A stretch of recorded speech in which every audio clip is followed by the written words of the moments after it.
Ladies and gentlemen, this is your captain speaking.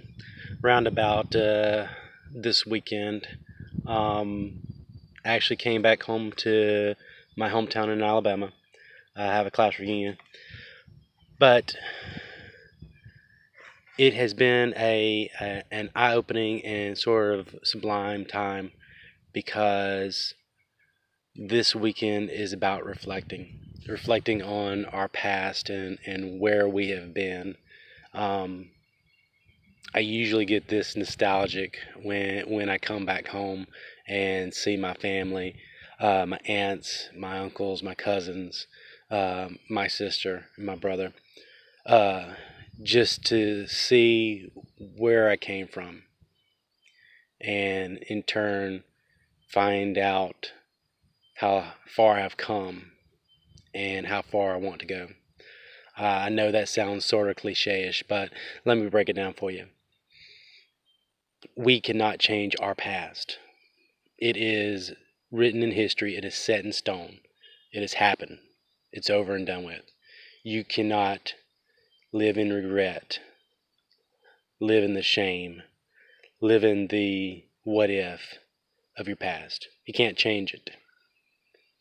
You have to view it for what it is, what it has made you, what are the results and the outcomes that come through it, learn from it, and move forward. That is abrupt, that is harsh, but that is truth. You cannot change your past at all. The only thing you can change is your future. And the only place that you can live is your present. So it's good, it's helpful, it's actually good therapy to see your past and embrace it because it's made who you are today.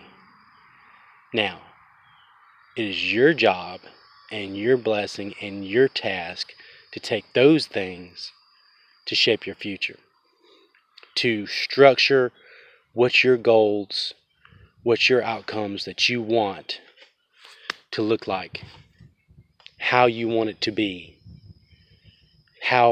where you want your future to be. It's up to you at this time to do that. And taking the lessons from past and put them into the future. Now, I said you live in the present though. The present is where you combine both past and future. You are merging the two together. Think about it. You are taking what was in the past, taking what can be into the future, and putting them together in the present, working towards something, working towards those goals, those dreams, those desires, and actually telling the past, this is where I was at, but this is where I'm going. This is what you gave me. This is my background. This is where my morals were developed. This is where my faith was tested. And taking that and pushing it into the present so you can get to the future. You know, the future is bright. The future is bright for all of us. You know, the saying is there is greatness inside of us, but we have to activate it. We have to go for it. We have to initiate it. I was fortunate enough to talk to a classmate of mine last night at the meet and greet, and she said that she's going for MBA and she is scared about going for a doctorate. She wants her doctorate. She thinks she'll be great at it, but she has that debilitating fear, that fear that has given her concrete feet, that she's not running for it. And I got the privilege to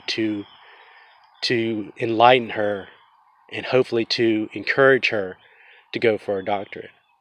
Because I said, there's only two types of fears. There's that debilitating fear that you're actually living in right now. And then there's that fear that just catapults you into this future that you know you can have and want.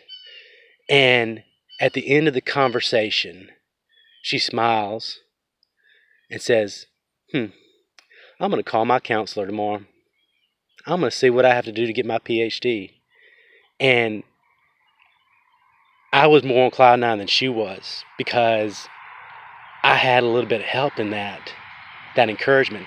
I saw somebody who I viewed as one of my passengers actually click and get it and say, you know what, you're right, I'm going for it.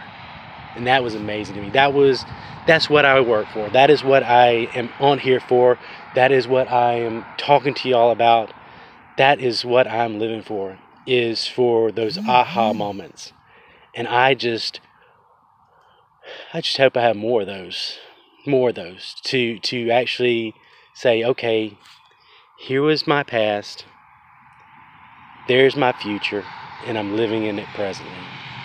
And I am motivating and encouraging. And I wish y'all all the same. And the greatest blessings of actually achieving that. This is your captain speaking. See you next time in the Friendly Skies. Peace.